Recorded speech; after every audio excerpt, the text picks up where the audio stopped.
2018 সালে কোটা বিরোধী আন্দোলন যেভাবে দাবানলের মতো ছড়িয়ে পড়েছিল, ঠিক সেইভাবে এই আন্দোলন ছড়িয়ে পড়ার আতঙ্কে সরকার। যদিও সরকার প্রধান বলছেন কোটা বিরোধী আন্দোলনের কোনো যৌক্তিকতা নেই।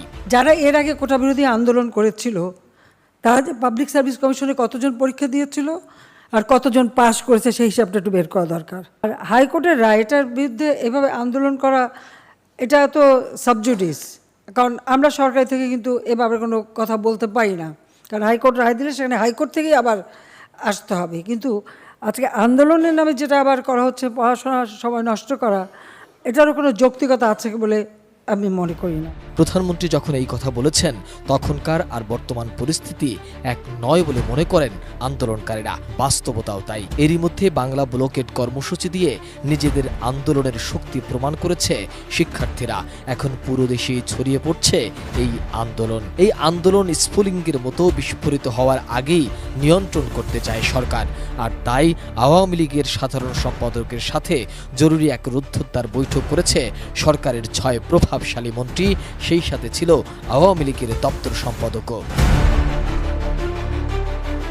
রুদ্ধদ্বার বৈঠকে ছিলেন আওয়ামী লীগ সাধারণ সম্পাদক ওবায়দুল কাদের, আইনমন্ত্রী আনিসুল হক, শিক্ষামন্ত্রী মহিবুল হাসান চৌধুরী নওফেল, শিক্ষা প্রতিমন্ত্রী শামসুন নাহার চাপা, প্রাথমিক ও গণশিক্ষা প্রতিমন্ত্রী রোমানা আলী, তথ্য ও সম্প্রচার প্রতিমন্ত্রী এ আরাফাত ও আওয়ামী লীগের দপ্তর সম্পাদক ব্যারিস্টার বিপ্লব বড়ুয়া। বৈঠকে কি বিষয় নিয়ে আলোচনা হয়েছে সে ব্যাপারে কোনো মন্ত্রী মুখ খুলেননি। তবে সূত্র বলছে কোটা আন্দোলনের দাবি দেওয়া মেনে নেয়ার চূড়ান্ত পর্যায়ে রয়েছে সরকার। তবে নামে মাত্র থাকবে কোটা। এর মধ্যে মুক্তিযোদ্ধা, নৃগোষ্ঠী প্রতিবন্ধীদের কোটা থাকবে আংশিক। এসব বিষয়ে সিদ্ধান্ত নীতি এই বৈঠক। এদিকে 4 দিনের রাষ্ট্রীয় সফরে চীন গেছেন প্রধানমন্ত্রী শেখ হাসিনা। তাকে বিমানবন্দরে বিদায় জানান সরকারের মন্ত্রী ও আওয়ামী লীগ নেতারা। তারপরই এই বৈঠকে বসেন মন্ত্রীরা।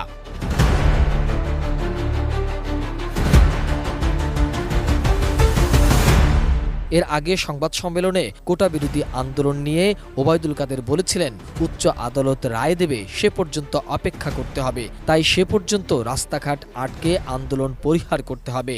এখানে অন্য রাজনীতির উপাদান যুক্ত হয়ে গেছে। ওবায়দুল কাদের আরও বলেন, আদালতের রায়ের বিরুদ্ধে কোনো রাজনৈতিক দল আন্দোলনে শরিক হয়, এটা কি বৈধ? এটা আদালতের রায়, আমাদের না।